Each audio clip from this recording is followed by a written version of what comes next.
How to fix Ask AI not responding. Today I'm going to show you some quick and easy ways to fix Ask AI when it's not responding. Don't worry, most of the time it's a simple fix and you will be chatting with AI again in no time. Step 1. Check your internet connection. A slow or unstable connection is usually the main culprit. Make sure you are connected to Wi-Fi or have a strong mobile data signal. You can even try switching networks to see if that helps. Step 2. Refresh or restart Ask AI. Close the app or browser and open it again. Sometimes the app just needs a little nudge to start working properly. Step 3. Clear cache or try a different browser or device. If you are on a browser, clear cache and cookies or open Ask AI in another browser. On mobile, try restarting the app or your phone, it can do wonders.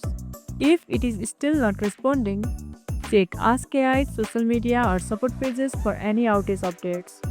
Sometimes the servers are just having a little nap. And that's it. With these simple tricks, Ask AI should be back to helping you in no time. If you found this tutorial helpful, don't forget to like this video, subscribe and tap the bell icon so you never miss an update. See you in the next one.